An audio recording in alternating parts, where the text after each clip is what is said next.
Well, hello, and welcome once again to the Far From Normal Radio Show. I am your host, Jay Moss, and as always, I've got my brother, Mr. Bud Vino. Bud, how are you doing this evening? Yo, and yo, my brother from another mother, Jay Money Moss. Here we go again to paraphrase Whitesnake Jay. April 23rd, 2019, 8 o'clock Eastern Standard Time, 7 o'clock Central. Before I go to Mr. Rev It Up Randy Davis, Jay, I want to remind everybody that April is Child Abuse Prevention Awareness Month, and also the 25th is Parental Alienation Awareness Day, Mr. Rev It Up Randy Davis. And parental alienation is child abuse. Mr. Rev It Up Randy Davis, how are you, brother? Brother, I'm glad to be here. Jay, you know I love you guys. Wish Neil was here. Neil's busy promoting his book. But I'm glad to be on the show tonight. Another tough topic. For those listening out there, this is another tough situation to have to hear. And I want to also, at the beginning of this, just go ahead and say to Wendy Miller, her family. Wendy has passed away. That's Wings for Justice.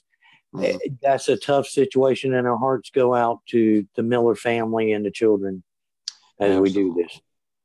Absolutely, 100%. And I know that also we lost another dear advocate out there in the movement, Angela Bross, not too long ago for Mad Angel's Army. She was the original founder of that. I'm hoping that Mad Angel's Army gets their acts back together and gets rid of some of the nuanced trash out there that they need to get rid of. So they can get back on board. And I hope somebody takes the helm of that. I really do, because it was a very good group at one time that really made a difference out there for people. So we're really hoping that that's the case. And tonight, again, like Randy said, another extremely difficult topic that we're talking about here. And we're going to bring in our guest at this time. And Ashly, if you could turn your camera and your microphone on there. And we've got Ashly Parrish here on the line with us. Ashly, how are you doing this evening? I'm doing good. Good. I'm sure that my co-host as well would love to thank you for being on and taking the time to come on this evening as well. Absolutely. Ashly, Bud Vino here. Ashly had got a hold of us, Jay, within, it felt like about a minute after Donald Branham's show last week. And I want to quickly preface too and give a shout out to Donald that we have over 6,000 views on Facebook alone, Jay and Randy, for Justice for Mackenzie. That's a wonderful, beautiful thing. So we give a shout out to that. And Ashly got a hold of us right after, and it was blended kind of with Donald's situation in terms of different circumstances, but the same sort of pain. And so we're honored for that. And I want to preface too, before I go to Randy, a lot of you have been influxing us, which is wonderful. We're very flattered, and a lot of you are desperate and in pain. Never think you're being ignored. We've been bombarded, and I say that very benevolently and thankfully. We're honored. So keep plugging. If you're sending messages, we will get to you. It's just taking a little bit of time. So thank you. Trying to bring justice for as many people as we can. And I know, Ashly, that, again, thank you. And Randy Davis, I know, would like to say the same. Absolutely. I want to say thank you to Ashly for the conversations we've had between us this week, and as well as sending us documentation that Maria is going to use tonight. As you know, folks, we don't just come out and say certain things and expect you to trust us just because we say it. We have the information, or we would not air the program. So I know this has been tough on Ashly.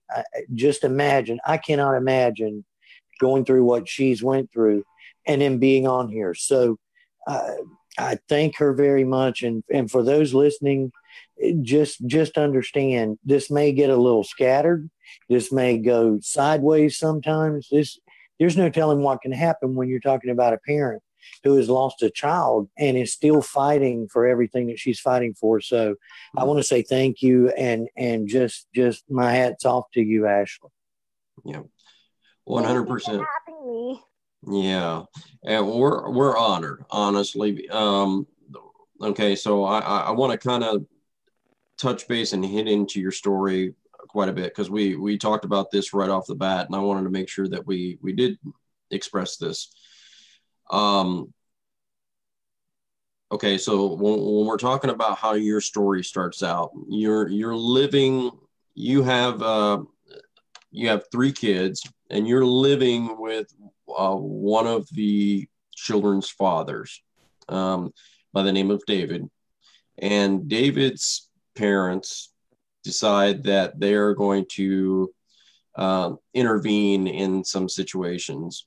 And so what they end up doing is reporting you all for neglect and abuse to DCFS. And obviously, from my understanding and from the reporting that we've got, even from your attorneys, is these were false allegations. They never went anywhere for a while. And then all of a sudden, we have one of the children who was returned back to their father. And this all happened in California. And then the father of Autumn took the child to Arizona. Is that correct? Yes. Okay. And the issue now is, while the child was in Arizona, the father literally beat the child to death. And I know that there were some issues behind this in which he claims he's innocent. However, the documentation that you have, as well as 20 different videos that were turned into the police department, were given to law enforcement. So this father right now, by the name of Aaron Roman Freeman, is in Arizona in jail, and will be facing trial very, very shortly here for the death of his daughter.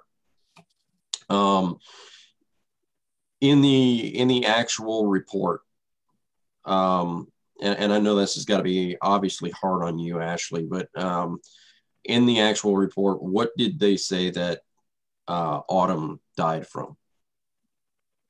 They said she died from blunt force abdominal trauma. Blunt force abdominal trauma. Okay. So imagine that you have a young lady out here who is a mother of a child. Okay. The custody was given over to the father. The father moves to Arizona with the child. And now, how did you learn of the death of your daughter? Are you still there with us, Ashly? I don't know if maybe she locked up there, or. Well, we Are you there? Are you there, Ashly? Yes. Okay. So how did you learn of the death of Autumn? Then her dad called me up on April 12th, 2017, laughing and sending me cremation necklaces and baby caskets saying my daughter was dead. And I told him he was lying, and I had to call Olive Life and all of Riverside County coroners just to find her body. And when I found her body, they told me it involved a body of water and a canine. In other words, the dog drowned my daughter. So the basic story here is that the ex is claiming that the dog had either hit the child into a swimming pool or something like that, and that the daughter drowned. Yeah. However, the coroner's report coming back says something otherwise. Obviously, blunt force abdominal trauma. That really would indicate a blunt force abdominal trauma to a child. And she's, at the time, she's 3 years old. Is that correct?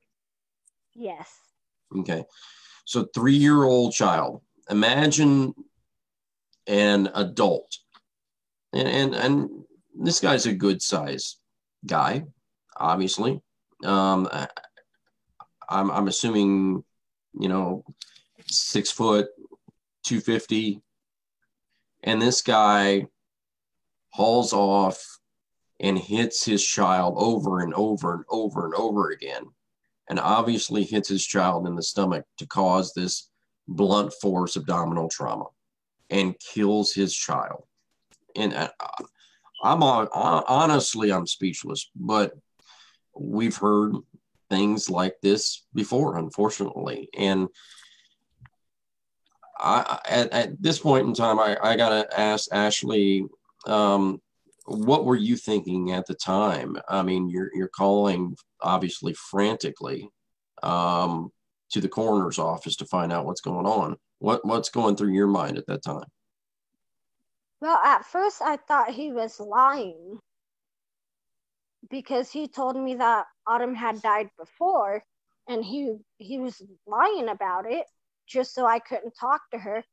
And then what really made me think is that, so on her birthday, April 17th, me and him, we got in an argument because he threw a steel-toed boot at her head. We got in an argument, and so he refused to let me talk to my daughter. And so I got to thinking, maybe he's telling the truth this time, and maybe he isn't. Maybe I should just call and see. And sure enough, Riverside County's coroner's office had her. And I think the best thing that we should do right now is we should share some of the information that I got. And let me see if I can get this to pull up here, because we got quite a few documents. Go ahead on that. Thank you, brother Budvino. And I know with just people, and I know we've discussed it, but some of it may be difficult for some people to hear. And I know some of the details. So just be aware. This is deplorable. Any human being that would do this to a baby is a coward. We'll get that, or what our position is here at Far From Normal right away. There's no excuse. It's disgusting and deplorable. And again, Ashly, we thank you again for coming on, and for people out there. Yeah, and Randy, I'm going to let you do a lot of the speaking now, because I'm going to show a lot. Hopefully I can show a lot of the information that we've got here available to us that was sent over on the email. And I'll start sharing some of these pictures here, so I'll let you take it over, because otherwise I'll get that echo. Exactly. There you go. So Ashly, we're looking at a San Bernardino County Child and Family Services letter here. And it starts out with, "Dear Ashly," enclosed are some consent forms that need to be signed by you in order for you to be referred to aftercare. The judge ordered today in court. One copy is for you to keep, and the other will need to be given to your new Victorville worker. Once he or she contacts you, I have referred you back to St. John of God in your area. What is this? What is this about? So that right there, I was supposed to go to drug treatment classes. I wasn't on drugs, but they made me do it because the dad of my son was on drugs. And so the worker never sent the referrals over for me to go. I've done my classes about 3 times. Mm-hmm. And then they tried to get me to do that one, and that worker never sent that over, never sent the referral. So essentially, you hadn't done anything to precipitate or cause you to have to take any sort of drug classes. But as DSS normally does, they unlawfully claim everybody's on drugs, force everybody to go through drug classes, whether they passed or never even taken a drug evaluation. Is that the same thing that happened here in San Bernardino County? Yes, they had me go to drug treatment classes. So you participated in all these, and you you did everything you were supposed to do, right? Yes. And here is the, let's go down here. Hopefully you guys can see these certificate completions. So you went through everything, and you got your certificates of completing drug classes and having taken all of your evaluations. Certificate of completion we see here on another one.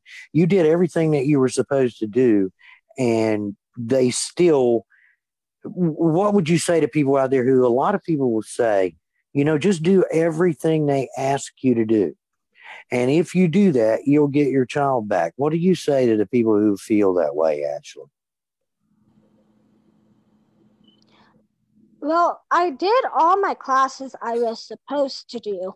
But what had happened is the worker retaliated against me because she called me up and told me that my 7-year-old, Holly, was possibly molested. So ever since then, it's went downhill because the worker lied and never sent me no referrals, never did anything. And she told me that I was never going to get my kids back. Yes.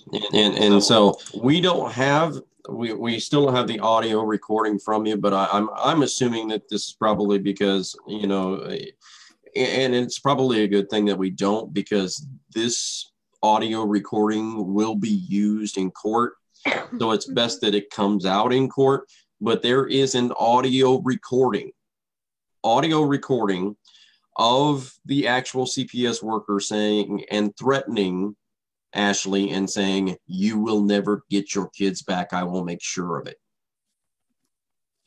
And so that is about to come out in the court, because Ashly is suing for this particular situation, with the loss of her daughter. And honestly, I don't see any reason why she would not win this lawsuit. And it should be a very, very huge, huge lawsuit. And Jay, I want to try and nail something down, because I'm still listening to it. It would be easy for people to right now be confused. Mm-hmm. Ashly, I want to clear up something. This whole thing started because the baby's father's parents decided to basically go after money. They had a financial gain at stake in order to go after the children, and they did that. And this all happened in California. And in California, DSS first gets involved because of a false allegation. A false allegation is what triggered what people are now hearing. The spark that created this wildfire started in California, ironically, as a false allegation. So then the gentleman, the children's father, the child's father, Autumn's dad, moves to Arizona. He's still under order from California that he has a right to the child. But another investigation opens up in Arizona. And Arizona actually tells him at this particular time that they don't recommend. They do a substantiation and say they do not recommend that this man have Autumn. Is that correct? Yes. Okay, from that point, what happens after Arizona, DCFS or DYFS, they're the same thing, they're CPS, DSS. But what happens after Arizona makes sure that they're heard, in that they don't agree with what California did, and because of a new allegation or a new report, they're suggesting that the child, Autumn, not be with this man, the father? What happens then? So we still had a CPS worker here in California, where that CPS worker dismissed it and said she didn't find nothing wrong with it. Okay. Wow. So the CPS worker in the state of California is saying, well, I don't care what Arizona said. Yes. But more importantly, Jay, here's the critical part. the father of the child, because Arizona is saying he should not be around this child. He dodges back to California so he can be under the previous order, but they still have to deal with this report that was sent to Arizona. But he deducts back into California and goes back to that order. Is that right, Ashley? Yes. Okay. So how then are all the charges happening in Arizona? Because that's the part that I'm confused on. Okay, so this is the thing. Aaron lived in Blythe, California, and worked in Arizona. He took Autumn to work that day, and that's when he beat her to death and made her drag a sledgehammer, slammed her hands in the doors, slammed her head up against the walls, and then made her eat food off the ground. Then he takes her home, makes her swim for about 2 to 3 hours, records a video saying, "Bye, Mommy, I love you." And then after that, since she didn't drown, he beat her some more in Blythe and waited 7 hours to take her to the hospital. So what you're saying is he lived on the line, on the state line. He was very close to it, and he would drive over into Arizona, but lived in California still. And he evidently worked at the tire shop that we hear about. And at the tire shop, they evidently had security cameras, and they captured numerous videos, as did other people capture numerous videos of what happened. Is that right? Well, this is the thing. He worked at this tire shop, but it's his family-owned business. His grandfather owns the tire shop. His grandfather is the one that turned in that video. So his own grandfather, the father of the child, the baby's father, your child, was actually turned in by his grandfather after the death. But the grandfather didn't bother to tell anybody while it was going on, didn't bother to try and stop anything before it went on. But after there's a death of a child, then he realizes he's going to have to turn over some information. Yeah. Right. And so there were a lot of issues in there involved with the grandmother. Is that right as well? Yeah, Ashley? Yes, Yeah. I think Yeah, was there a lot of issues involved with the grandmother as well? the grandmother, so CPS, when they separated Holly and Autumn, they stuck him with his grandmother. His grandmother, there's been quite a few times she never brought Autumn to the visit, and she also put Autumn on a diet, put a baby on a diet, and wouldn't let her eat. So she basically starved Autumn. Autumn was a chunky baby. Mm-hmm. And by the time Aaron's grandma got her and he got her, she was super, super skinny. Yes. And I'm gonna do another thing real quick here if I can bring this doggone thing up, because I gotta do a lot of things just to get one picture to come up here, but I want you all to see this. This is Autumn Marie, who is no longer with us, because a father didn't act like a father and beat this child to death. I honestly, I mean, I don't know what else to say. When you're looking at that kind of a picture of a young, innocent little girl, why would anyone ever harm their own child? Well, it's sick and Jay, it's demented. Mm-hmm. It's deplorable. And in saying that, as I say too, is be thankful you can't comprehend it. People out there that can't, be thankful, because that means you have a heart. You shouldn't be able to comprehend doing something like that. So again, it has been tough. As you know, Allison and I, in researching the case and things too, it's again, Ashly, you're strong to come on here. And again, for the people out there, be thankful your heart you can't understand it. Because sometimes you can't try and wrap your head around things because there's no excuse and no answer besides evil. And what you have to do is expose evil, which is what we're doing here. And again, in the end, circumstances, they're not irrelevant in terms of the case, but no matter what, this child should not be deceased right now, Jay. Yeah, absolutely, 100%. Go ahead. Can I just stop you guys real fast? Okay, so Aaron never wanted Autumn since day one she was born. My oldest child's dad signed Autumn's birth certificate. CPS forced Aaron to take Autumn, and then Aaron killed her.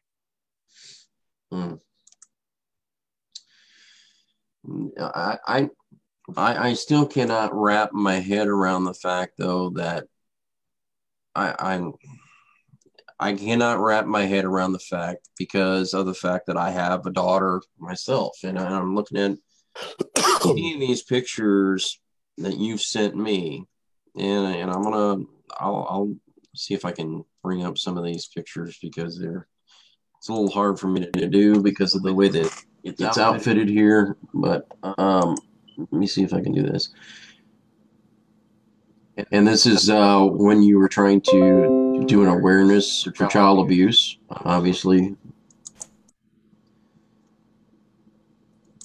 So in the very beginning, Ashly, they didn't want a child going to you. They didn't want a child going to anybody you knew. And they wanted a child, meaning CPS, wanted a child to go to a man that didn't want the child, was not fighting to have the child. And that's in the very, very beginning. And this man was not on a birth certificate.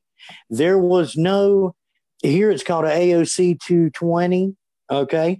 But it's what it is a affidavit of status of minor child. In a DSS case, you have to show where that child has lived for the last 5 years, if they're 5 years old. But it shows basically where they've lived. And you also have to come up with something to show parental rights or parentage there. So without having any of that, and without having this man, Aaron, even on a birth certificate, although he's the biological father, he was not legally entitled on paper to have this child. He didn't want the child. And you're telling everybody out here that in spite of that, DSS or CPS wanted to put the child and did put the child over there instead of you as mother. Is that right? Mm-hmm. Yes, because they were going to give her to my oldest child's dad, but then they found Aaron, and so they gave her to Aaron. Oh my God. So they're just going through a list of anybody but you. Why do you think CPS, because we haven't even got to the fatal move, and I use that word, it was a fatal mortal wound in the end for Autumn because of DSS, but why do you think at that particular time they were choosing to not go to you as a mother? Because the worker had gotten in trouble because she called me up and told me that my 7-year-old was molested in CPS custody. I asked her if she was going to get my daughter checked, and she said no, and we went around and around about it. And finally, I gave up and I called the ombudsman office, and I told them what was going on. And the worker called me up the next day screaming and yelling and cussing at me and telling me I will never see my kids again, and she'll make sure of it. And that worker called you up to tell you that your 7-year-old son had been molested in foster care. My 7-year-old daughter. 7-year-old daughter had been molested in foster care, and she called you up to tell you that. Did she tell you who molested your 7-year-old daughter in foster care? It was the previous foster parents that had her, and they gave Holly medicine. It was called Nystop for it, and so then that's when they separated the girls. What kind of medicine is Nice Stop? I don't know. That's what they were giving her. That's what we were wondering. So you never looked into it to see what Nice Stop is. Maybe Maria can look into that while we're I going don't have through Maria this. on with us, but obviously, if she's listening right now, Maria, definitely you can get on. I think we've sent the link already, and we'll have you on here. Holly was only 5 at the time when it happened. Oh my God! So you've got one child they're putting where the child is not wanted, with this man who eventually murders the child, and another child that's been sent to a foster placement, and they knowingly have apparently put the child over there and then tried to conceal it, but had to tell you that your other daughter has been sexually molested while over there. Did they ever tell you any outcome against that foster parent or anything? No. And then after that, I had my son, and they took my son when he wasn't even 6 hours old from the hospital, placed him in CPS, then turned around and gave him to his dad that has 3 counts of sexual intercourse with a minor under the age of 14 and is on drugs. You got to be shitting me. Look, and I don't mean to be rude about it, but this is damn ridiculous. This is insane. And this is California that is doing this. It looks like Arizona had tried to do the right thing. As much as we hear bad out of Arizona, it seems like Arizona had captured a problem, an issue, and they were truly trying to do what Child Protective Services is supposed to do, which is protect. And then in spite of that, you have California that it looks like every decision they made was an awful decision for you and your family. And no matter what happens now, your life's never going to be the same again because of bad DSS decisions.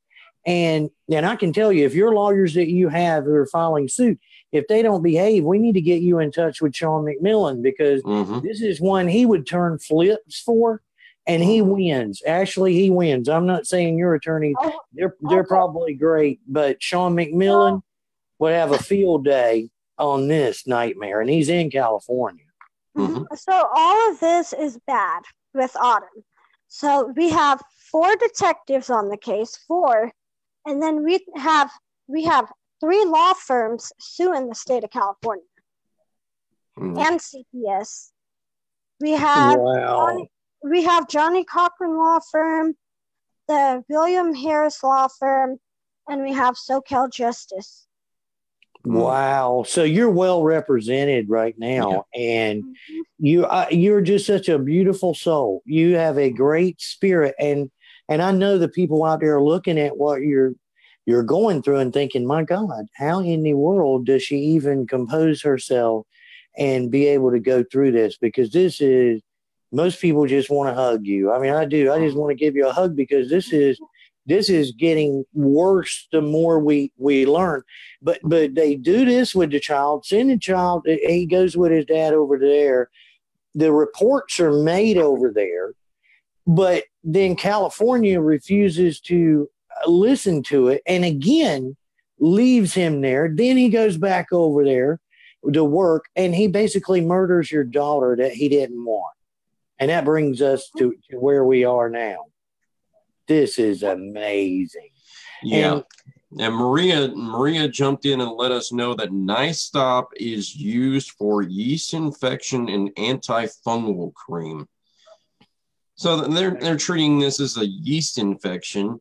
But what it is, Jay, what it is this. Anytime you have, and for those that don't know, because of the twins case here, which that's on the docket in North Carolina Court of Appeals, talked with the grandmother today. And this is a case very similar, but very, very similar. There's 2 cases here that I'm working with. They're both similar to Ashly's in that you have DSS making bad decisions, putting children in harm's way, knowingly in harm's way. This one here is where there's already been a sexual assault and a rape kit done, and they placed them back with the abuser.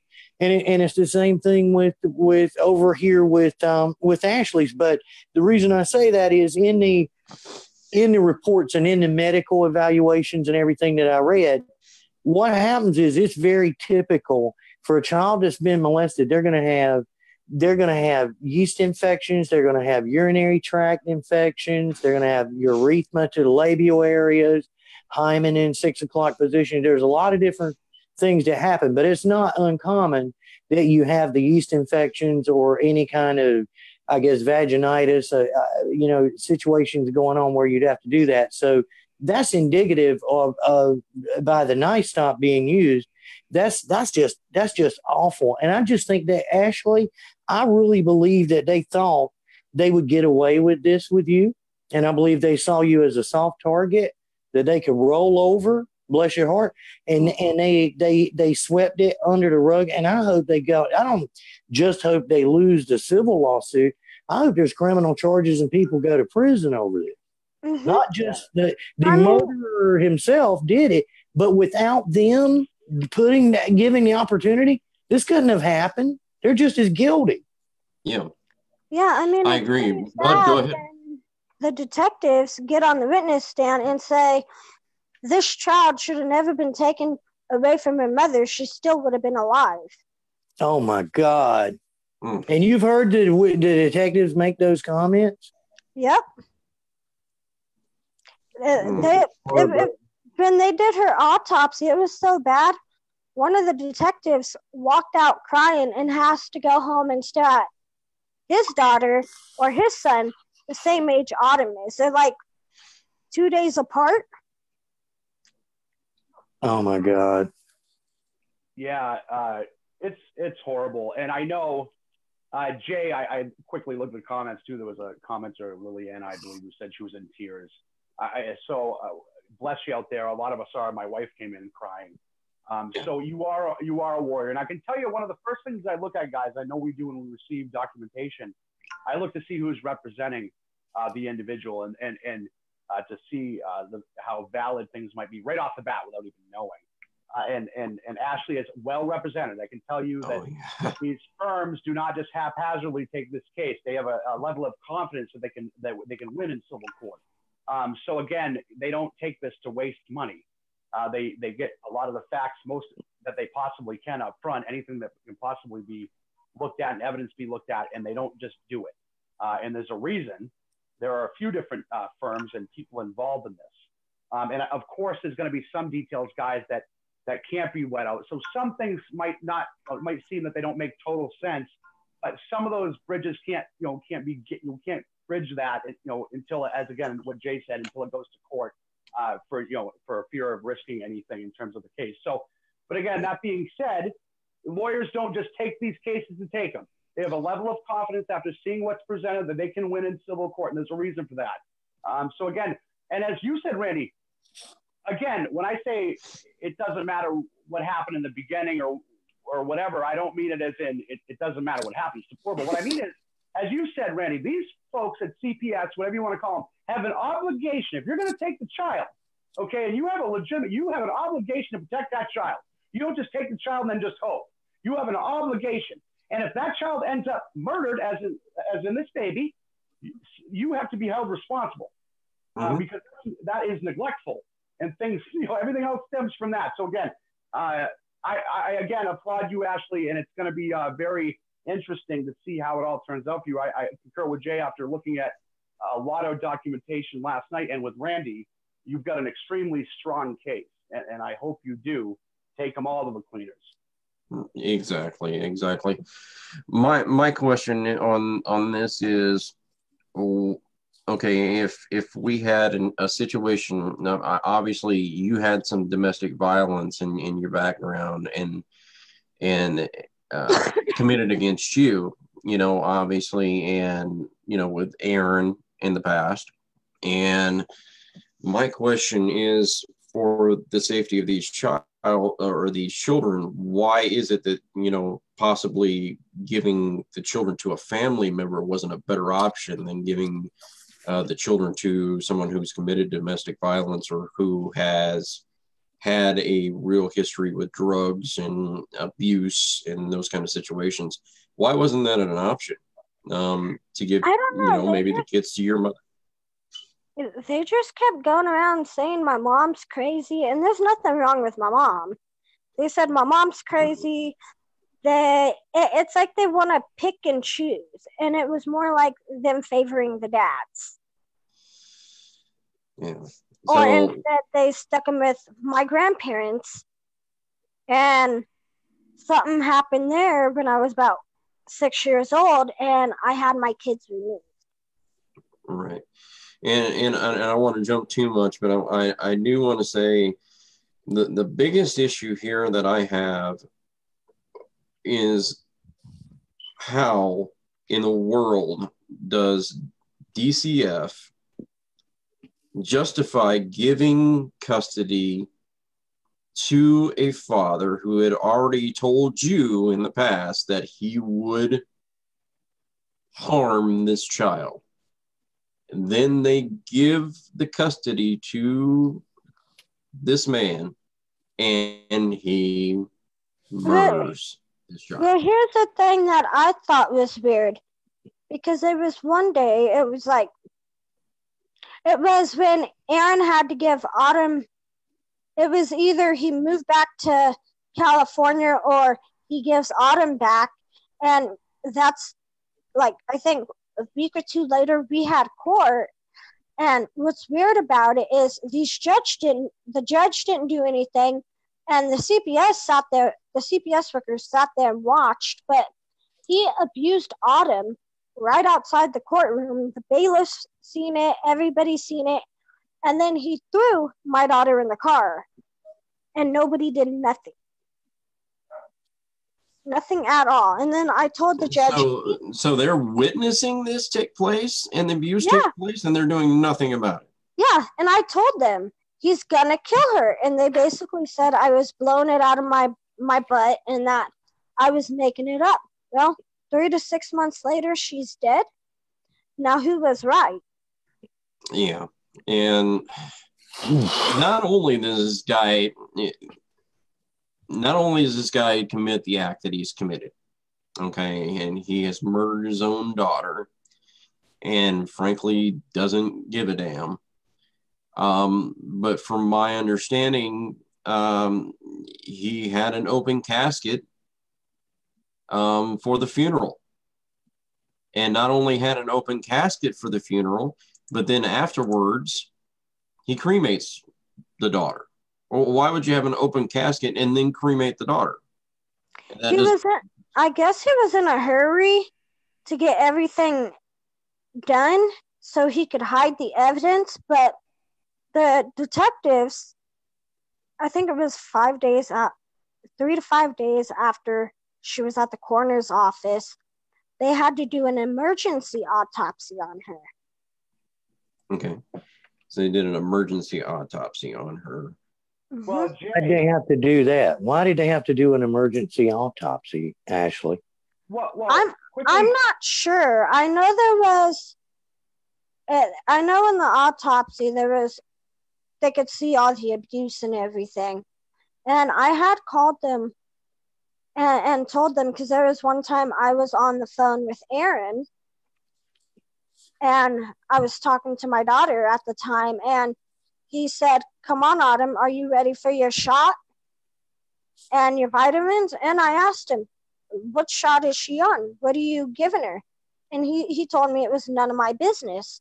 And like, he kept telling me that Autumn is not my daughter and telling Autumn not to call me mom. So they were trying to figure out everything. They were trying to pinpoint all the abuse and everything. Okay, go ahead, bud. Jay, I've only so far looked at the civil documentation, and without looking at the documentation for the criminal investigation, I would have to think that the police knew pretty quickly who did this. And I'm surprised they'd give him a say. I can tell you, the majority of time, especially when there's a situation like this, he doesn't have a say in what happens at that point with the body because of evidentiary reasons. Well, right. But my thinking is, okay, why would you have an open casket and then cremate the daughter? That doesn't make any sense. Well, yeah, absolutely. Unless you're a sick bastard. Yeah, right. And that has to be my thought, is this guy wanted some type of glorification of what he had done in front of the public. That's exactly what he did. Yeah, and Jay, I concur with Randy too. And again, I say this in a very kind way. It's we see this a lot where it's very much at times predatory by these agencies, and they look for that naivety, Jay. And again, and I say that with every bit of love. So again, educate yourselves. Again, this is not faulting anybody in terms of you, Ashley, or anything. I'm saying what we do at this point, we try and learn from it as best we can. So we see your situation. That's where you're helping people, Ashley, because people see your situation, and it may make them make a decision that you didn't. So again, you're very heroic in that way. It could save a life or two, and I'm sure it will. So thank you again, Jay. Yeah, and the other thing that we also need to touch on slightly here is the whole this was an accident storyline. Okay, this was an accident, or maybe it was the dog's fault. The dog knocked the child in the pool accusation story. So the understanding that I have, Ashley, and correct me if I'm wrong, is that they went home after the child had passed away, went home and they murdered the dog. No. They went home, they cleaned up all the evidence. The aunt had the dog for, I think, a week or so. And then Erin took the police over there because she refused to give up the dog because she knew he was going to kill the dog, but she gave the dog up anyways. And so they killed the dog. They tried to blame it all on the dog. Killed the dog. So they tried to blame everything on the dog, and they killed the dog. So now we've got somebody who's out there not only killing children, they're killing animals. And this is just grotesque. It just keeps building. And this is all because of a false allegation. Isn't this? That's all it stems from. Yeah, Jay, we're dealing with, at the very least, a sociopath, at the very least, without knowing any more about the psychological makeup. So, again, these sort of things are typical with that sort of behavior when it manifests. It's a very evil, horrible thing. And Jay, I can tell you, not to get too graphic, I working in a hospital as a police officer for years, I can tell you that when a child's beaten like that, it's very visually evident, especially when somebody has traumatic injuries like that. So again, I would love at some point, Jay, to look at the criminal investigation. I know it's in the midst of the trial and things like that. So again, but in researching the criminal aspect of it, I would love to know, because if it's happening, and again, I'm not saying anybody's being if it happened this way, somebody in the police department or whoever investigated has some questions that they need to answer, because I dealt with enough, unfortunately, deceased children, babies, toddlers, adults, that it's pretty evident when someone receives, especially trauma that this little baby received on a few different levels. There are some telltale signs that anyone with remedial training would pick up on, or less than. Yeah, exactly. Jay, Bud needs to know this guy. Ashley knows better than I do on this situation. But apparently, not only did Ashley disagree with a plea deal that was being put up, but also the judge himself. And this is apparently a very good judge, because the judge himself was not in agreement, Ashley, to a 30-year sentence. The judge was not in agreement and felt that was not enough time in this particular case. Is that right? He was not out in agreement with him. He said that was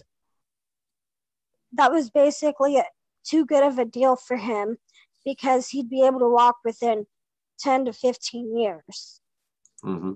So you lucked up and got a good judge on this. This is not a judge, just because there's a lot of people out here, Ashley, and the reason I bring this up, and this is the killer.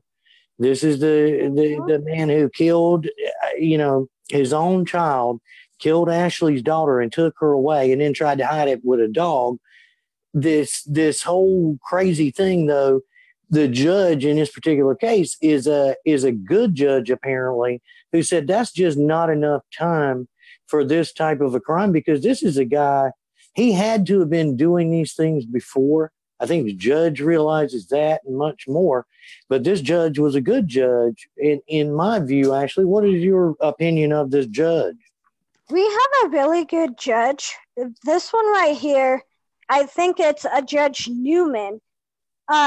He rejected that one, and he retired. Now we got Judge Draper, and he's really good too. And he also thinks that Aaron should do life or the death penalty. Very good. Yeah. Let me get this straight though. This man is so arrogant that he's not will not take any plea deal anyway, from my understanding. Is that correct? He did? Okay, so he's very stupid. I'm just gonna say that.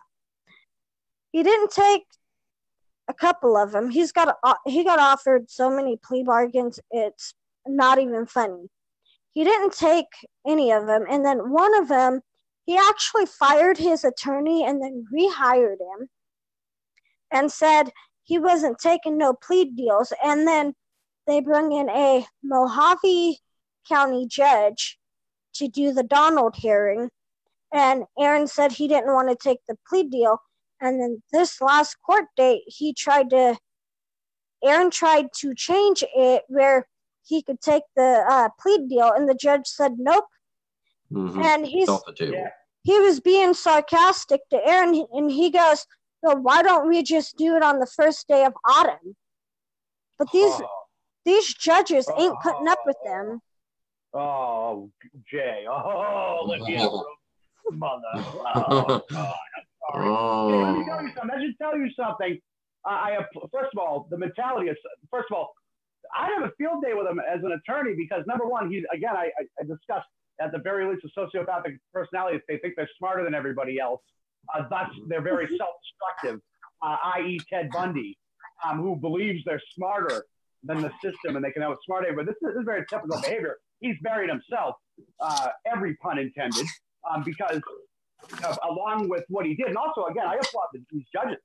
And this view that you have, there is a respect level between the judges most of the time, and they will take the other judge's opinion and how harsh they were toward rejecting certain pleas, and they will honor that a lot of time and look into it deeper. But that's going to tell you something too when the judge says no. And again, this individual burned himself by thinking he's smarter than he is on a few different levels. Again, it'll be nice to hopefully watch him fry someday, Jay. Yeah, Autumn. I mean, what in your mind actually made DSS see something in this guy? What was it they thought they saw that made them feel Autumn would be safe with him in the first place and in the second circumstance? I have no clue. They were going to get him for abandonment. Then he turned around and lied. And so the judge just went along with it and started letting him do visits with Autumn. And then it turned to overnight visits, and then it went to weekend visits, and then it went to them just giving her to him.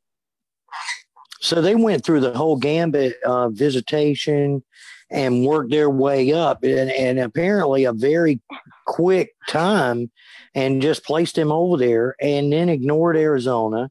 And then now you have a dead child. And did anybody from the department contact you after the death of Autumn?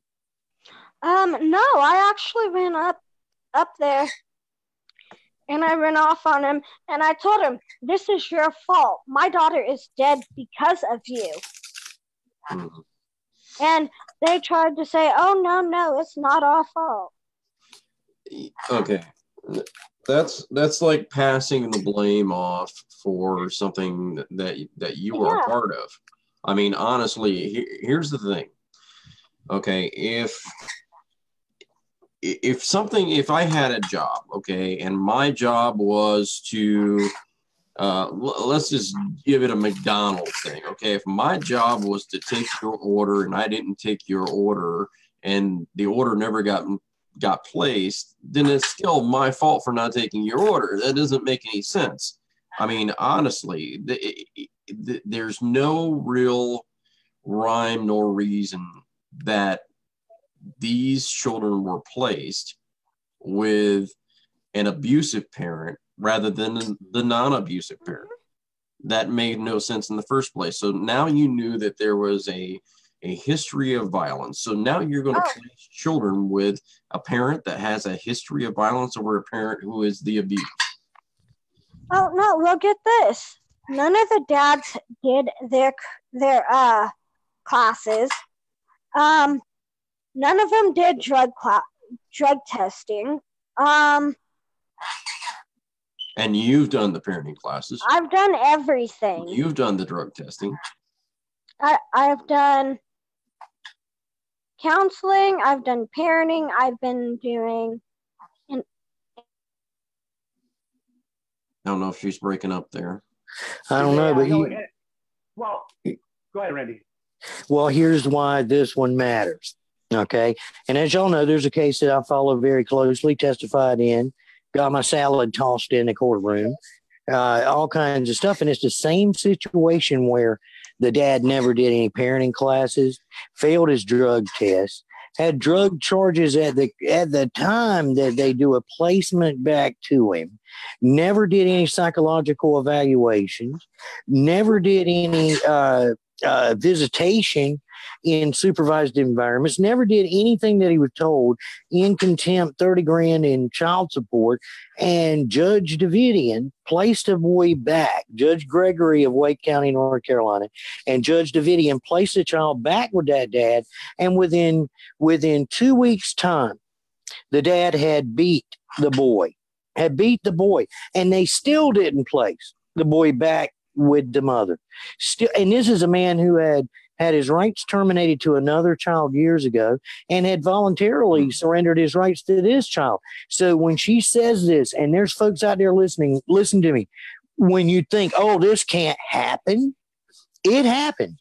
Don't even make the dad or the mom in some case, just fight. They pick a side, and they pick a side that they feel is going to let them get out of whatever situation they're in for having removed a child, sometimes with an unwarranted situation. There was no exigency, there was no reason. And then they placed the kid with the most dangerous and the worst situation.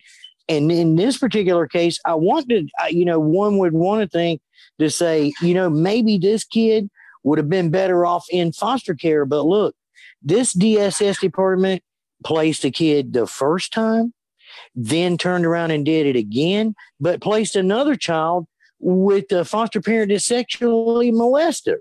So you got to think there's some serious issues in this California, San Bernardino County DSS.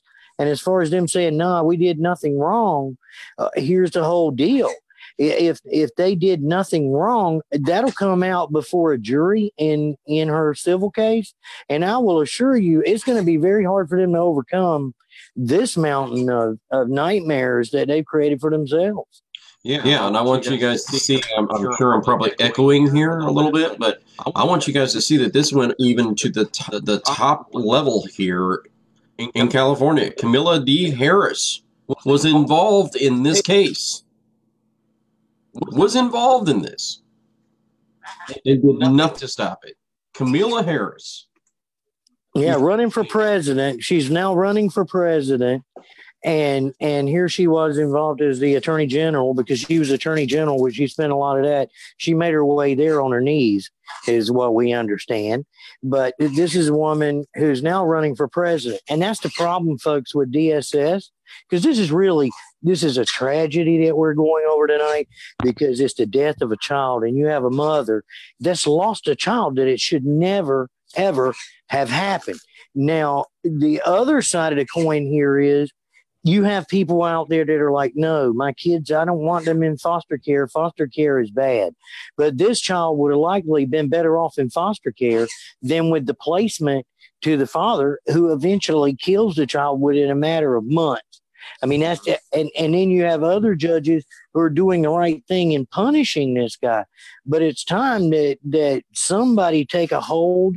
And let me tell you, having went into DSS meetings here in North Carolina and gotten their board packets and their meeting minutes, or you can see what's going on. And they were literally hiding child fatality rates in the state of North Carolina. Child fatality rates as concerning DSS intervention. In other words, cases where DSS had been involved in, if DSS is involved in a case, the child fatality rates skyrocket compared to the normal population of a child just dying. In DSS care or foster care, it just skyrockets. And there's a problem there. There's something that has to be done so that we don't end up with more Autumns that are dead, or more Mackenzies like Donald Branham had. I mean, this is a nightmare that is of the government's own making. Mm-hmm. I absolutely 100% agree. And Autumn wasn't safe in CPS custody. I think I sent Jay the pictures of what they did to Autumn in CPS custody, how they abused her too.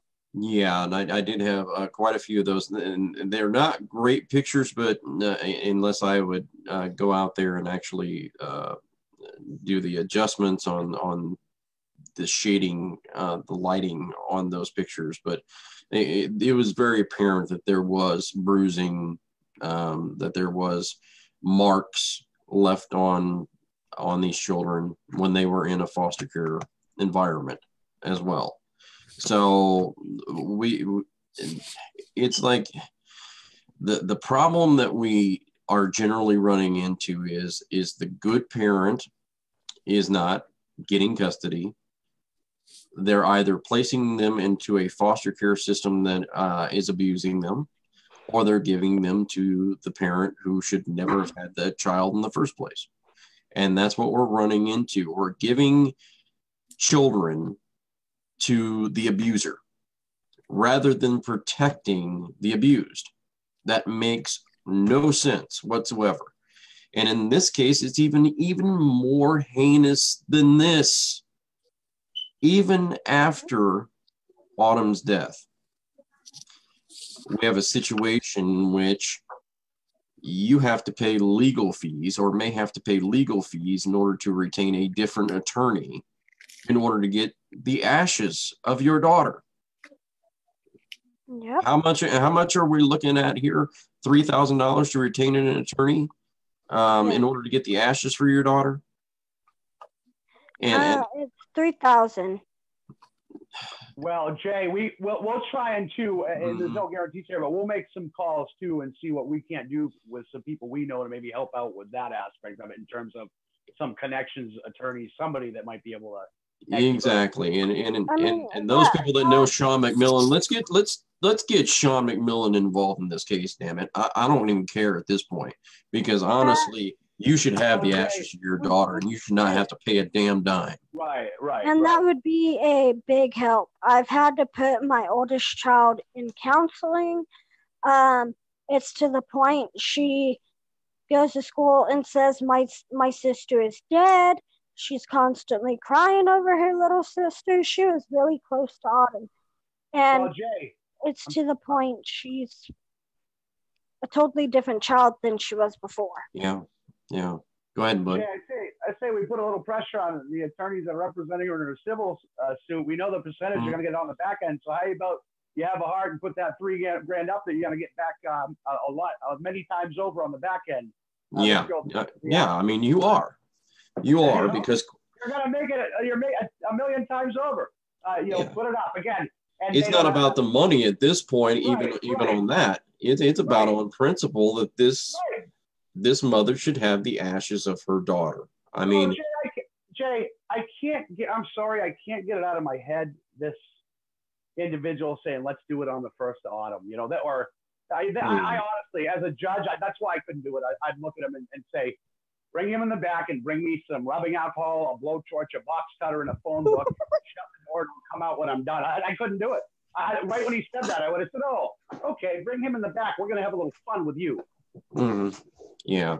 And honestly, I don't understand. And this is where we come into this whole issue of with attorneys, where it comes down to principle and values over money. And quite frankly, this poor mother has been through hell. Her daughter is gone. She will never be able to hold her daughter or hug her daughter again. Damn it, at least give her the ashes so that she can. The baby deserves to be with her mother. And as Donald pointed out last year, she's gone, but Mackenzie's gone, but she's not gone. Like, that's her mother. I give her that piece at least, and the baby that piece. Yeah. And not only that, I mean, your other daughter obviously going through all these mental and emotional issues right now. I think getting those ashes back to you would help. I really do. I think it would help her to have some closure. Closure is something that, we don't get quite often, especially with children who have been abducted and murdered. And sometimes they do find their body, sometimes they don't. But in those cases, hopefully when they do find the body, there's some type of closure. You feel like, okay, if I go visit them in the cemetery, I can talk to them, and there's some closure here. But in this particular case, there's never going to be any closure in this particular case until this man is brought to justice, number one, and number two, until the ashes are brought back to you. And Randy, I don't know what else to say on this one, because here's what I want to tell y'all. And this one is one of those ones that comes out of my mouth like, oh hell, he's asking for it now. But I got news for you. There is no such thing as closure. There's not going to be any closure. That's a pretty word that psychologists and everybody use, but it is never, once you've lost a child, there is no way there's going to be closure. There's no way Ashly's ever going to wake up and say, yep, you know what? I've turned the page and I'm in a new chapter of my life, and I'll just never think about that again. And I say that, Ashly, because I hit hard with what I say, but you are doing a beautiful job. You are overcoming. You're taking your child to therapy to overcome the loss of a sibling. You are doing the right things. You're handling this very, very well, because I can tell you I would have snapped and it would have been an ugly, bad situation. And you're letting everything play out. You're listening to your attorneys. You're following a path that I would have a hard time doing, but I look up to what it is you're doing. And I'm sure that there's other parents out there. And I say that because there are parents out there right now, Ashly, and their children are in foster care, and they're hurt.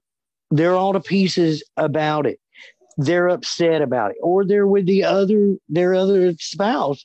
They're with the mother or with the father, and it's making one parent mad. But I'm just going to say this, just like with Donald Branham and with you, Ashly, you would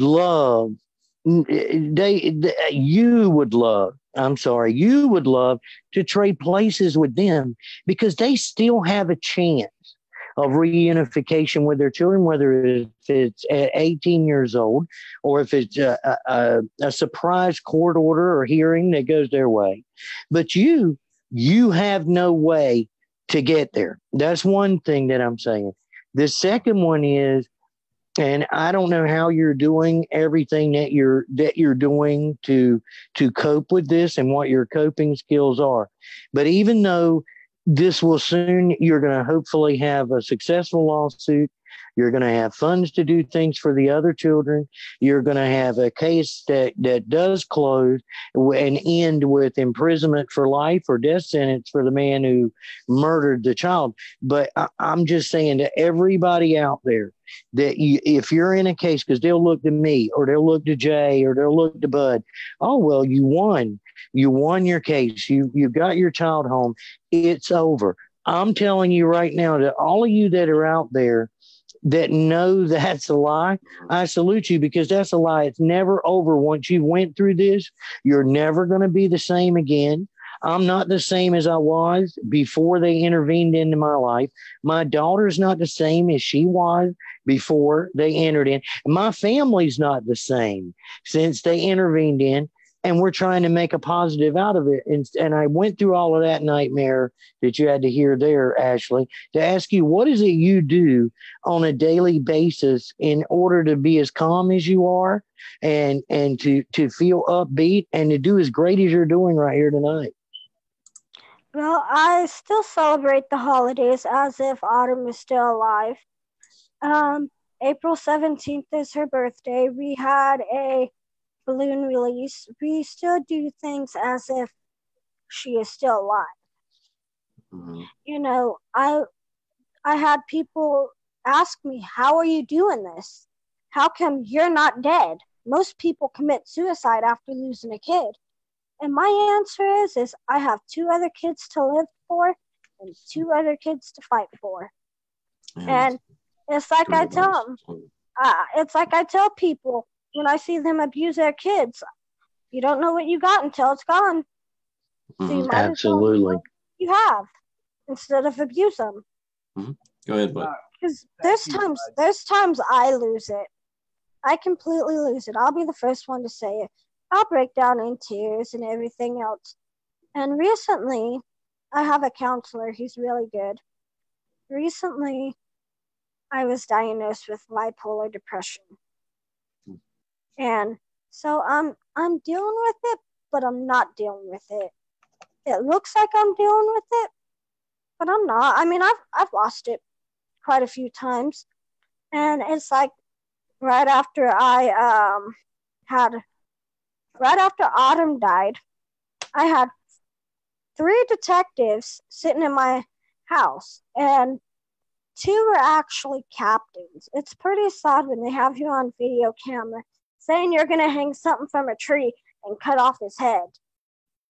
I'm not going to say what that something is, but yeah, I've watched it several times. Yeah, go ahead. God bless you. Mm-hmm. Jay, if I could, the irony, we all do have a plethora of people that we speak to in terms of that are in the parental equality movement or whatever you're want to call it. Ryan Brochu and I, he runs Daddy's Fight Canada. I was speaking with him this morning, and we were discussing this very thing. And what you have to do, Ashly, is make sure you give yourself a break. You're human. That is absolutely normal. And what Ryan and I were discussing too is even what you see with us, with the people that tune in, it's just what you see. The 3 of us have breaks too, or we believe me. Mm-hmm. Where Jay and I, we've been doing this show for about 2.5 years. Mm-hmm. We've done hundreds of hours. And it's wonderful. But the point is that there's a lot to it. So, and we've had fallouts. We've had days where I am just not on and he's just not on. But the point is, you're human. We respect that in each other and respect each other enough to understand that. So my point to that is too, when it comes to you, give yourself a break. Give yourself a break. It's okay. That's cleansing. Ashly, the days where you lose it and you break down and cry, you lost your baby. Give yourself a break. You're okay. You're on your perfect path. And any sort of guilt, let that go. Learn from it in the future for your other babies. And you're doing that. You're doing just fine. And again, don't beat yourself up when you go, why am I crying all day today? I'm weak. I wasn't like this yesterday. It's cleansing. And every day when you think you're taking a step back, you're taking 2 forward as well. You know, you realize certain things, kiddo, you know, and you do things, you try and do right. And again, it's not about guilt in terms of looking back. It's what you can fix. And if there's things you can fix, you acknowledge them and you fix them and you better yourself, and you're doing that. And I'm really glad that Randy brought up that there's no such thing as closure, because that puts guilt on you when you hear that word and you think there is. So Randy was right on. There's no such thing. Donald can tell you that, but it's how you use that energy. Donald Brandon can tell you that. It's how you use that energy, Jay, because it's always going to be that hole in your heart. That was your baby. But what it is how you're going to spin that energy. And we all have different ways, as Randy mentioned, of coping. You know, Donald copes by continually peppering things. Other people cope differently. And your coping skills will morph and improve over time. But again, remember, give yourself that break. You're doing just fine. Keep doing right. Keep trying to be positive. And when you are negative, let it go a little and say, you know what, as Ryan and I discussed today, you know what, some days you give into it. You say, you know what, I'm going to have a pity party today. It's horrible what happened. I'm going to give into that, and tomorrow I'm going to be even stronger. As opposed to always fighting it and having guilt that because you're having a bad day. It's okay. Yeah. And I think this story is really so important because of the fact that, you know, we've got all of this, and this entire thing all goes back and stems back to false allegations. All of this, everything, the death of the daughter, Autumn, and not even being able to get her, you know, the ashes. All of this from the son going and having to live with someone who has a past of sexual abuse and issues like that. We've got all of these different issues, all stemmed from false allegations. I think it is so important that we come to a realization when it comes down to DCF and family court issues that we can no longer allow a family court to be a court of false allegations any longer. It needs to be a situation where we must change the rules of the court when it comes down to the burden of proof. It must change. And the reason is a preponderance of the evidence. Do you know how easy it is? This is okay. This is like, okay, you have the scales of justice, right? And let's say, for instance, mom makes a false allegation against dad, and you got the weight right here, right? Boom. Guess what? She's gonna win. Or over here. And honestly, the preponderance of the evidence, that's got to stop. It needs, the burden of proof needs to be, my issue is it should be beyond a reasonable doubt, just like the issues with the criminal justice system. Well, the issue they'll never get there. Well, that's a heavy burden. I'll disagree with you respectfully on that. But I think it at least should be. Well, I agree with you. I agree, because that 51 or 50.1 whatever it is percent on false allegations, that's an easy burden. When you increase the burden, I think what it'll do is hinder the actual real cases. But I agree with you. I agree with you, because it allows for those false allegations, and it's easier sometimes. Again, societally, a lot of times we villainize certain people without actually looking at the facts. So I think I agree with you on some level. Absolutely. But it's ironic too that you talk about that preponderance. Allison and I were just talking about that, I believe, earlier today or last night, about those different burdens and things like that. So again, number one, I'll bless you, first of all. Number two, you're very welcome. I'll be curious too, and I haven't looked at the dates, and I'll have to ask, do they, since there's no plea right now, and that's good, do you have a date when the criminal trial begins, Ashly? No, not yet. Not yet. I'm quite sure too, and I don't know. We're still waiting for CPS to reply back. Well, yeah, and I know a lot of times in civil trials, they kind of do a wait sort of Well, thing. they're doing it. I guess they're doing federal. So yeah, they're going going federal in this case. So it's going to be. Yeah, well, if I'm the civil attorneys too, depending again with a murder case like this, a crime of this nature, again, as a civil attorney, it's always beneficial to have the person found guilty in criminal court. It makes your burden, especially since it's a preponderance, it helps your civil case.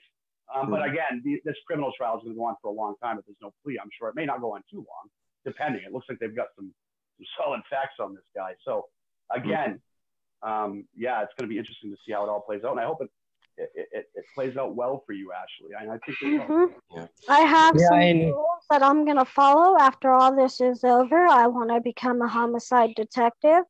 Autumn's going to have her own foundation. Autumn's going to have her own law.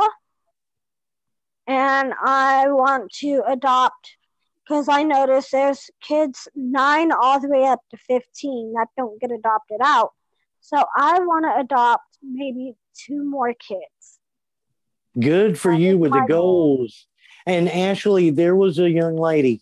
She was on here. She is a wonderful person like yourself with a great spirit.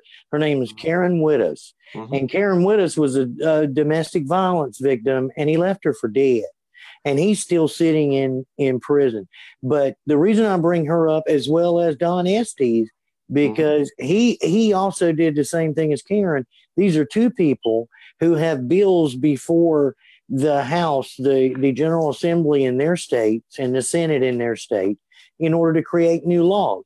And I can see Autumn's law becoming a law. And we can put you in contact with Karen Wittes and Don Estes, and they can show you and help you through the process of creating the law, because I think that is a wonderful goal.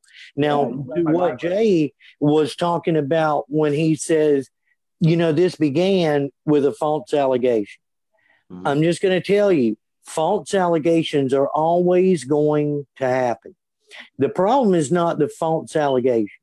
The problem is there's no repercussion for making a false allegation, number one. And number two, the biggest thing is that there's a screening in and a screening out process that DSS is supposed to do the minute a quote unquote report comes in. The problem is DSS and their so-called screeners who hear the reports, they just decide who they want to win and who they want to lose at that very point. And without any evidence or anything else, they'll screen one out, just like they screened out and said, no need to worry about Aaron, no need whatsoever. They screened that one out, even though another department in Arizona had issued it, and then a child is dead.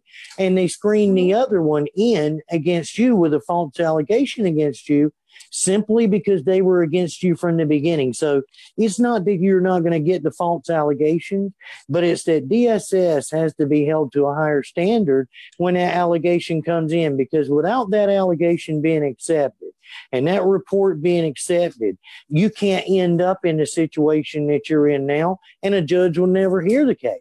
So it's really a matter of having better trained, better equipped, common sense people at DSS from the very beginning, and you'd have a living child.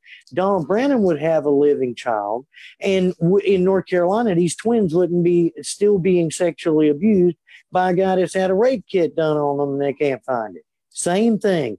It's a breakdown at the initial stages with DSS is what has to be addressed. And I just applaud you for your goals. I think those are beautiful goals.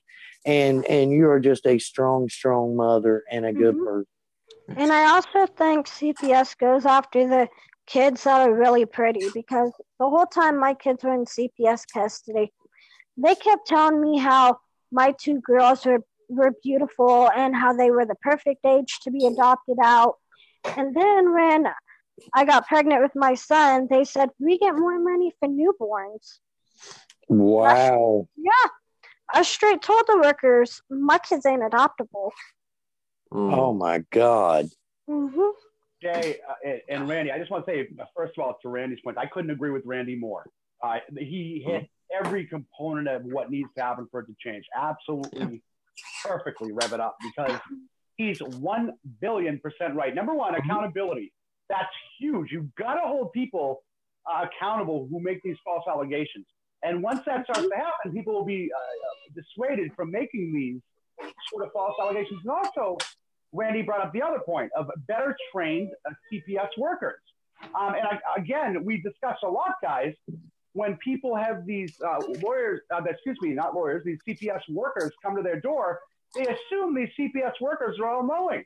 and then some are grossly undertrained, and some have power trips. And so fear a lot of times, money will have these parents, hey, whatever, because they're fearful and they don't want things to happen. They want to do things right so they have their child back, and they think if they do that, that's what it's going to get it to them. But Randy, again, made wonderful points. That's it. Again, better trained CPS and accountability. That's what's going to get you there. And the third component, and I'm sure there's probably some more, is exposure, what we're doing right now. Because when you light a fire and you put heat on people, that's just the fact of it. When you put heat on people and make them uncomfortable and force them to change, again, when you're silent on things, Jay, people just keep doing it, especially when there's money involved. But when you start putting the spotlight on it, things start to change, Jay. Well, sometimes, and I'll say this: sometimes when you put that spotlight on, things get worse. Things sometimes do get worse for a while. Well, that's what I always say. You know, I always say things are going to get worse before they get better. And that's always how it seems to be in a lot of cases that we deal with even. I know Randy has dealt with in the past as well. We say, hey, don't look for it to get better.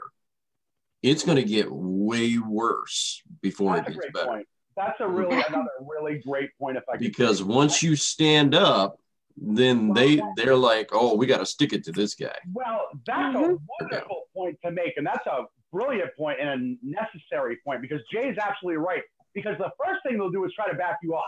So bringing that heat and that exposure, that's probably usually you're going to get some blowback. So Jay, she'll expect that, and it's great Jay mentioned that, because that way you're expecting it. And be ready. The saying goes, right, guys, if you're always ready, you never have to get ready. So keep yourself focused and educated. And Jay's right. Prepare for that mentally, because that's one of the biggest things. Get ready. 100%. And I think that Randy is right on this. But my initial thought on this one is the false allegations are going to happen. We know they're going to happen. Okay.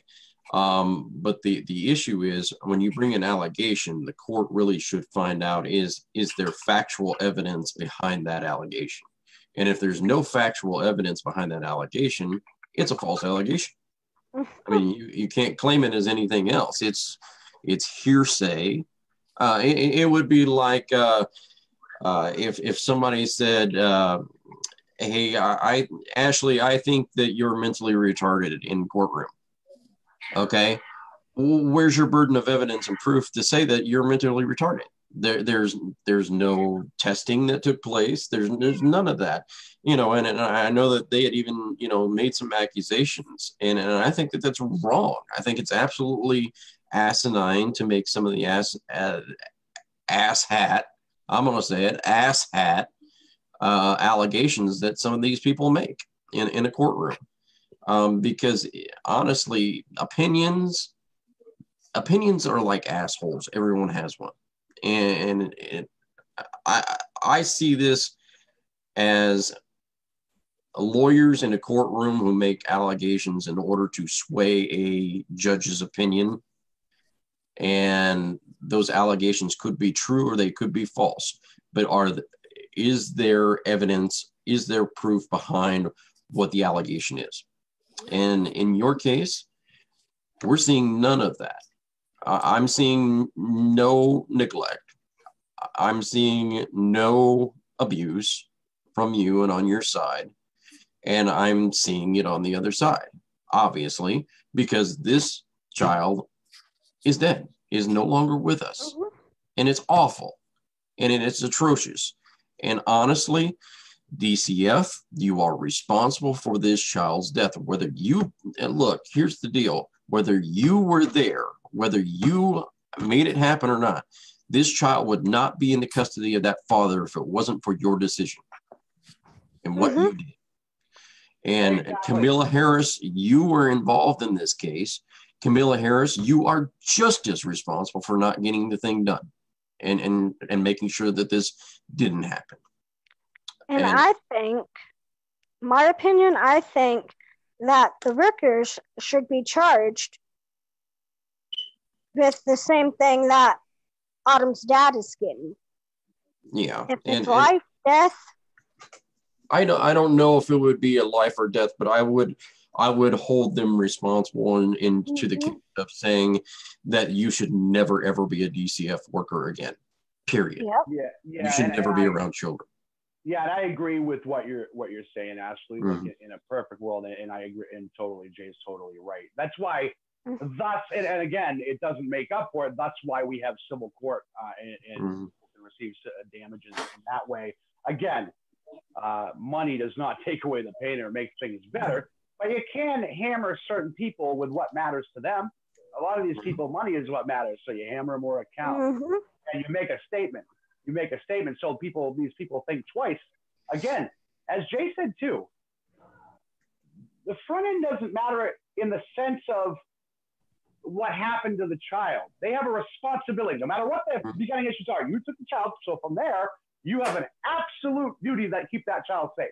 So it doesn't, again, the circumstances, whatever, as Jay said too, irrelevant in terms of someone's going to be held responsible. That you can't just say, again, you can't have it both ways, Jay. Well, the child was unsafe, so we felt best to put it here, and then when the child ends up dead, go.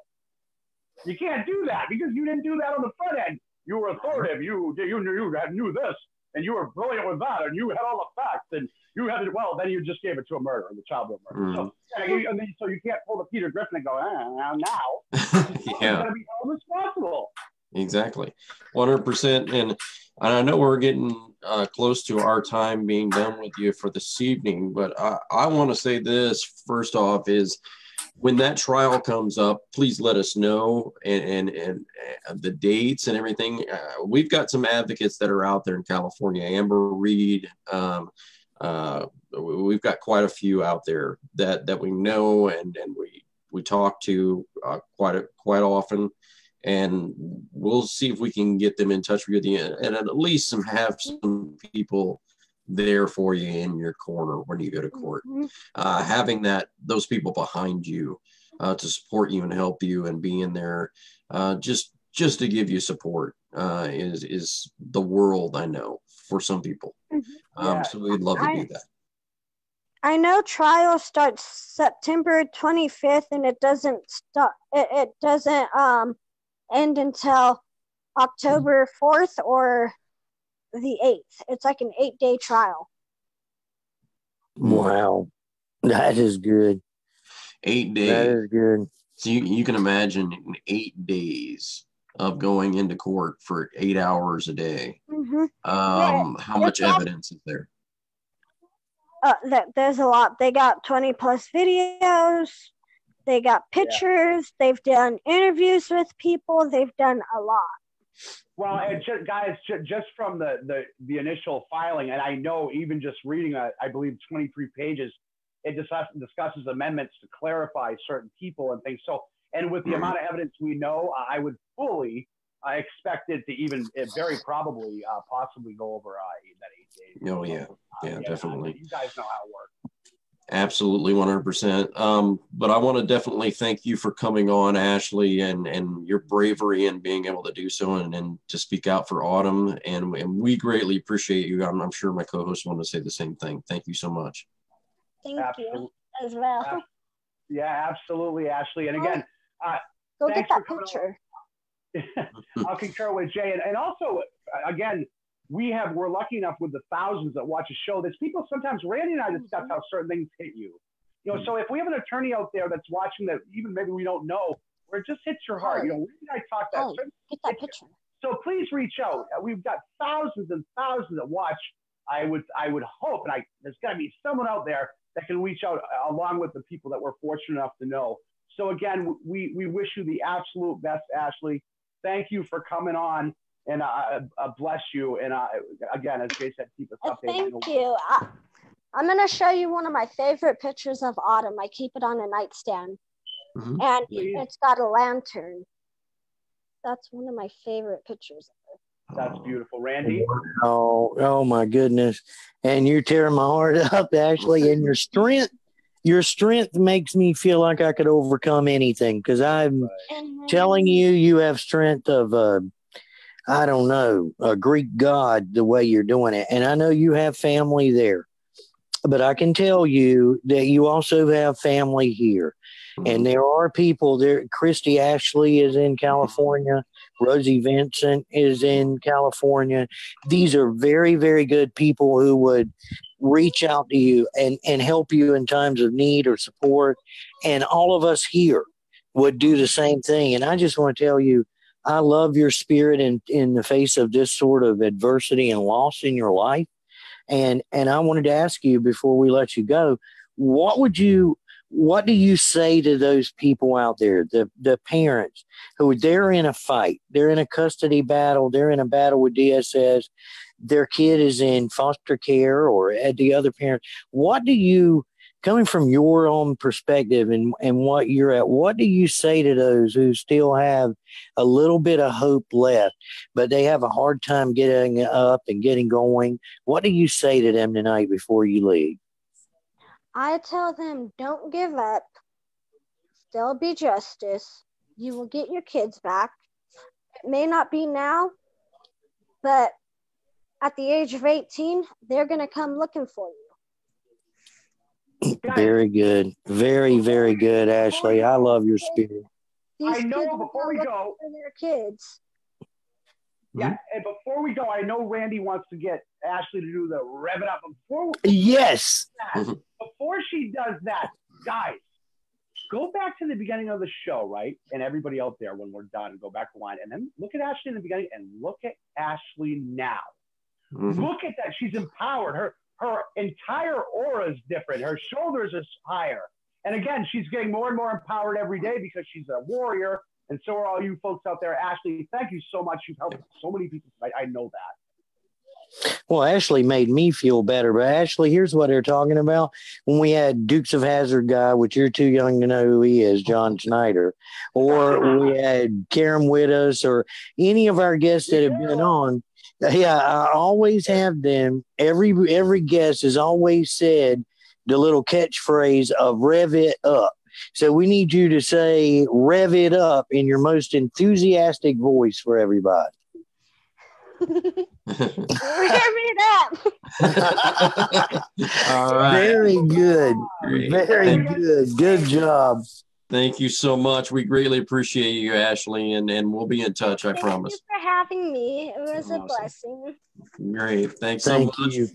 We'll let Ashley go right now. And, oh, wow. I'm going to tell you guys, this makes what? I can't even begin to say, like 4 or 5 or 6 shows now that have just been either a tearjerker or super empowering. And from Donald last week to Patrick Doughty to Don Estes to Karen Wittes. Oh, yeah. Oh my gosh. Whew. Okay. Oh, man. And guys, real quick too, everyone we've had on, the aforementioned people, Jay, have been incredible. And it's great because we're so fortunate by the end of it, like Ashley tonight. You know, we're so fortunate at the end. You know why, too? Because we're all in it. We validate each other. And we're honest with each other. We empower each other. But we can see the shoulders perk. And as you mentioned, someone like Don Estes, someone like Donald Brannon, people like that, warriors that come on and go, whoa, and they see when you start pushing those mountains that you think are insurmountable, that you can't push them, and actually those MFers start to move, you start to get, wow, I can do anything. So again, we thank Ashley. She was amazing. You literally, if you go back and look at the game, I was watching throughout it, you can see that fire, guys, start to come back, and it's awesome. Randy. Yeah, guys, I want to tell you, you know, and I know we say, well, look, she's perked up, but I can tell you, I feel better. I feel better. Yeah, absolutely. Now, and it was Ashley who gave me the strength to feel better, because I'm telling you, and you're right, that Donald Branham issue, that show, Mackenzie, that one touched me. It hurt, it wrecked me on the inside. And that's not normally the case. I mean, if you were dying with appendicitis, I could cut you open and take your appendix out. It would not bother me. Blood doesn't bother me. Gore doesn't bother. None of that bothers me. But for something inside of me to come out and just hurt with him like I did, It's unusual, but it touched me. And the same thing with Ashley. But this one is really uplifting out of that situation. And I'm telling you, folks, if you're out there listening, this is what it's really about, is giving you reason to have hope. And, there's been days I didn't want to get off the couch, as I say, you got to get off the couch. But the people we've been having on lately have done way more for me than I ever could have done for them. I am telling you, they are a book within themselves. When you look at Neil Shelton's story, you look at Donald Branham's story, you look at Karen Wittes on the edge of death, left for dead, you look at Ashly Parrish now. I mean, I don't understand how anybody could not find a way in the morning to say, you know what, I'm going to get my ass up, I'm going to get going, I'm going to find a reason to live. She found a reason to live because of her family. Some people find a reason to not do anything because of their family. Oh, my kids are too much. My family. You've got to find a reason that promotes what is in your best interest long term, folks. And if you can't look at these people and get revved up inside and find something to be juiced about in life, then either get on living or get on dying. But you got to do one or the other. You can walk around as the walking dead for the rest of your life. You're walking, but you're not alive. You're just walking dead.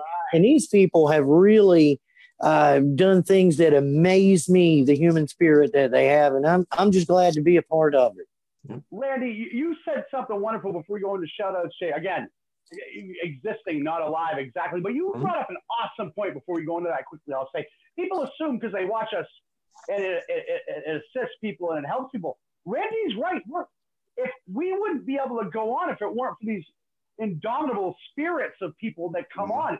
So on a selfish level, a real level, people sometimes don't think that. We keep moving forward because of all you people out there. That's a fact.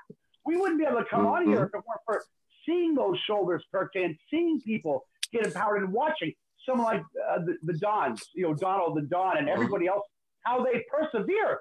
When you start to see all these people, my stepdad, my old man used to say, somebody has it worse. No matter what you're going through, somebody's got it worse. So when you see some of the things these people are going through, a lot of times you go, whoa, it helps you to get up, J-Moss. Yeah, and I think that Randy's exactly right when he's talking about the Walking Dead out there. I think there's a lot of people that are like that in life, and I think that there's a big difference between existing and living. And you were never meant to be in this life to just exist. You are meant to be in this life to live it. And that's why we're here. When we come out with these stories, we see these people who have been so down and depressed that they cannot get their story out about their children or about themselves or about things that they've gone through.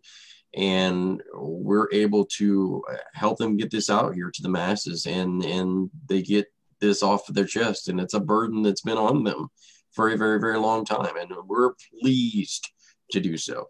And if we can make a difference for one person, it is worth it. When we talk about all of the views that we have, 6,000 views that we had on the show last week, we're looking at those 6,000 views as people that we possibly could have helped to not end their life. That's why we do what we do each and every single week. I cannot say enough about the future of our Children's Video Network and all the work and all of the people behind the scenes doing what they're doing. Oh, Jay, I couldn't agree more. You said too in the group, this is so organic. We've talked about that, but we have, honestly, when I say we have the best damn crew, we've got quite a few people that work for the show, and I'll tell you, every damn one of them are fantastic, and we really work well together. It's an incredible respect level. As hosts, Randy and Jay and I always make sure we talk before the shows. We all talk during the week. We all vet guests. We all research people like Randy had mentioned. I know Jay and Maria. People in the group. There's everybody. It's just an amazing. And again, we're all here, as you say all the time too, Jay, because of the people out there. If it weren't for them, we wouldn't be here. I mean, as much as sometimes we like to hear ourselves talk, if no one was listening, it wouldn't last too long. Again, it's the people that keep us going, guys. And you guys said it very well.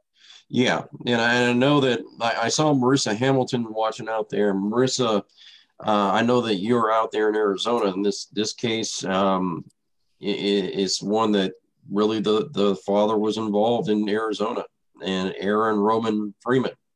If we can, I know that the mother is living in California, and if there's anything that we can do on this case, or to help her, or to get out there with possible donations to make sure that she gets those ashes, let's do it. Whatever we need to do, let's make sure this happens. Yeah, or we'll put some pressure on the fural home or whoever has those ashes. Whoever it is. Hey, come on. And I think it's the grandmother who is retaining the ashes, and and I think that she's saying that the mother can't have the ashes of the daughter unless she comes with a court order. Well, we're gonna bring a court order. Yeah, we'll bring it. We'll bring it. The court order's on its way. Just consider it that way. Okay? It's like The Rock. We'll bring it. He says just bring it, but we'll paraphrase. Yeah. But exciting stuff, and there's even more exciting stuff down the road, folks. The best is yet to come. So trust me, when we bring these stories to you each and every single week and we vet them, there's a lot of other stuff in the background that we haven't even brought out yet. As I was speaking tonight, Chris, I think, threw us about 3 or 4 more stories that possibly could come out. So we just keep getting them, and that's great, because we got to get these out here, and we will make those happen. If it's not on the Far From Home radio show, it's going to be on the Watchman every Sunday night, 7 p.m. Central and 8 p.m. Eastern time with Randy Davis, and possibly we could be looking at Mayberry coming back here shortly too, whenever Neil Shelton is done with his book promotions out there. And who knows, black guy Yahya McClain, as we say. Oh, you need a black guy on that show. Yahya McClain could be here. He's the one who kept saying that. Yeah. If you guys go back and listen to the Yahya show, it's pretty funny. Oh yeah. If Mike wasn't muted and Jay is before the second countdown, you just hear Yahya, you go, "You guys need a black guy on the show." We love it. We're going to on the show, and so we're going to hold Yahya to that. We're going to hold you to that, and we point Neil, white boy Neil. So, Mr. President. Yeah. So we got the two extremes. We've got the black guy Yahya McClain, and then we've got white boy Neil. They're both our brothers, so we can rib them. We love them both. All right. We're coming down to the part of our show where we give the shout outs each and every single night. What we call our depressing part of the show here. But we want to go ahead and start this up with Mr. Bud Vino. Go ahead. Yo. Thank you, Jay. April 23rd, 2019, coming up on the hour of 10 o'clock Eastern Standard Time. So, hey, guys, first of all, I want to thank, again, Ashly Parrish. What an amazing woman. Again, we wish her the absolute best, and we're definitely going to stay in touch with her. I also obviously want to thank my brother from another mother, Jay Money Moss, my brother for 2.5 years at this point, and my brother, Mr. Rev It Up, Randy Davis, and Neil Shelton, Mr. President, I know you're listening. We love you. Everybody out there, my biggest bestest Carter, my little bestest Mason, and my beautiful baby, my wife. I'm going to go flirt with her after the show. That's right. I love you, baby. And everybody out there, we've received a lot of support, exciting news. We're going to be making a big move soon. And I want to give a shout out to Sammy Mason out there in Cali, a good buddy of mine I've been talking a lot with. Looking forward to giving you a hug in the future, brother. I'm excited about it. Trisha Hammett at Enterprise Rental Car in Conway, New Hampshire. Enterprise Rental Car helped us quite a bit. As you guys know, we had some vehicle issues, and they were so wonderful over there at Enterprise. So I told Trish, she's very bubbly, and I told her that I would give her a shout out, and to her manager, Tucker. So Tucker, the manager over there, you're hearing it here first. Trish was wonderful. So thank you out there to Trish. A couple other people, Deb Bedoya, and I always say that wrong, guys. I always feel embarrassed. Bedoya, yeah. People like her, and she's been experiencing a lot. So we love her out there. Keep plugging in. Thank you. Again, it's those things. People out there think that we do a lot for them in terms. We hear a lot, this and that, but they have no idea. We're all human, and sometimes you get hit. We do too, of things that really help us. and really make us smile, because we're human and we get down too. So the support, we enjoy it just as much, and it helps. So thank you so much to everybody out there.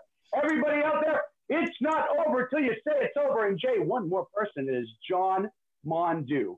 And he, as you guys know, is my brother from another mother. And with everything going on, I'm really happy to say we're solidifying John being Mason's and his wife being Mason's godparents. And he's going to take control of everything in case anything happens. And I trust that. And we're all very excited. I love John. I've known him since just about birth. He's a wonderful brother and friend. So that being said, again, it ain't over till you say it's over, Jay. And I ain't hurt no bill. Thanks, guys. He gets the dog tonight. All right. The dog. Randy Davis. Speaking of the dog, I don't know if y'all can see that. You see that? Oh, There's yeah. One of the followers and a good friend, Patricia Raymond, ordered these cards. Oh, awesome. See you right there. Randy Davis, rev it up. You can get in touch with me right there. Rev it up. Okay, and the reason I do that one is because the first shout out, and probably the most important, is to a young man who saw these cards, and he said, "Oh, it's a ticket to the Watchman." And this is to a young man, Paul Rastus Edwards, and Paul Rastus Edwards has just turned 13 years old. So he has entered the teenage kingdom, and he is with his mother, who's been through a lot of things, but now visits happen. Everything is good. He's with his two other siblings and soon to be with the other one. And that's one of the things that happens when you do things the right way, and you're patient and you behave. So I wanted to give the Paul Rastus Edwards a big shout out for his 13th birthday.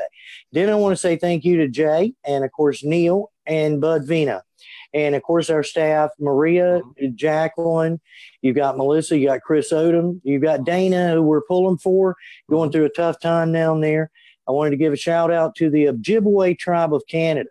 Today they offered to come here to the farm. And these guys are experts in the art of building sweat lodges for ceremonial purposes. They want to come, build a sweat lodge, teach us all about the culture of the sweat lodge and the history that we don't know a lot about in that particular art, and then have it to leave here so others can come here and have an awakening or a spiritual moment or just learn some history. And then last and not least, I want to give a shout out to my pecker, because my pecker yesterday, I was sharpening the blades on the lawnmower. I had taken them off the lawnmower, but my poor pecker, which there ain't much to start with, was just hanging out there. It was hidden, but the grinder threw sparks all over my shirt and my pants, and I nearly burned the little joker off. So I want to give a shout out for hanging in there with me through all I've cut my pecker through. Thank God, thank you, Pecker. And I gotta say, Jay, I know this. I'm so glad he brought this up, because I guarantee there was a lot of people, and Jay, I guarantee too, scrolling by that picture, going, "What the fuck? What the hell did he do? This is his burn mark." And the first person, I'm like, "What do you do?" That was the first question. So I found out you did it with a grinder. You are a champ. That's hilarious. That's a great. Yeah, I put it out with a pitchfork. I actually had to stab it out with a pitchfork. God. Oh, God. Oh Lord. Yeah. We're gonna have to order you some of those iron worker protection pants from now on. Yeah, it makes a man out of you, man. This ain't P4P or that For the Children junk over there where they get all liquored up on the streets of Tennessee. Yep. This is hardcore Future of Our Children Video Network. Yes, absolutely, 100%. Did you check for it the next morning? Did you wake up and, oh, good, it's still there. Good. I did. I took a picture of it just to remind myself of how lucky I was. Throughout the day, you could just look at the picture instead of going to the bathroom and checking again. You could just pull the picture. Okay, I'm fine. Yeah, exactly. Yep, absolutely. And speaking of business cards, we got to send you some of these, Randy. We've had these for a while. We got to get these. Good job, Jay. The Far From Normal radio show. Cool. Cards. We need to exchange some cards. Yeah, we got to get some cards out there. There's going to be a lot coming up very, very shortly. As soon as we get all of that settled here, but we're gonna get some hats. We're gonna get some bumper stickers. We're gonna get some T-shirts out. We said this for a while, but we've been kind of hesitant on it, but we're going to be making this happen very, very, very shortly.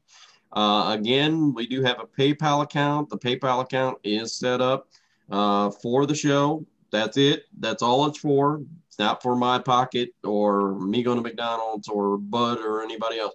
This goes directly to the Zoom, and that's it. It's linked to that. I can't use it for anything else, period. Anybody else. So if you can contribute, that would be fantastic. Doesn't matter if it's $1, $2, $3, whatever it is.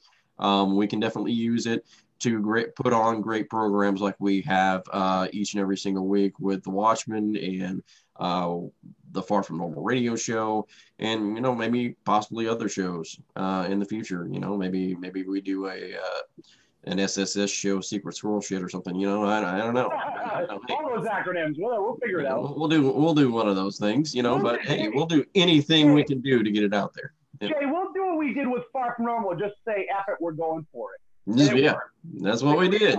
We just jumped. Yep. So I definitely want to give shout outs tonight as well to Ashly. She did an amazing job. Some of these people that have come on with the situations that they've gone through, I have to just think to myself, how in the world do you have the composure and not lose it? Because I'm sitting here half the time, like trying to hold it back, then I'm not losing it for them. Just great people, and I cannot say enough about them. Empowering people who are making a difference out there, and it's not enough to go through the battles that you go through. It's coming out on the other side and making a difference for everyone else. Everyone asks you, what is the meaning of life? And the meaning of life is not going through the bullshit. It's how you come out on the other side and you leave a legacy for others that you leave behind. Okay. So as we say each and every single week on the Far From Normal radio show and signing off, you are important, you are loved, and you are cared about. God bless. And rev it up.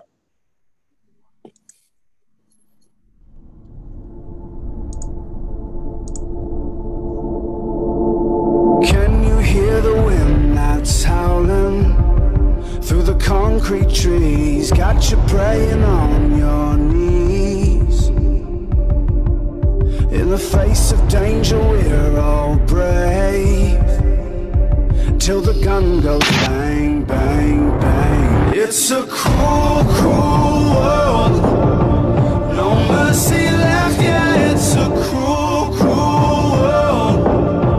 It'll break your heart and burn you down, down, down. Don't ever doubt that it's a cruel, cruel world.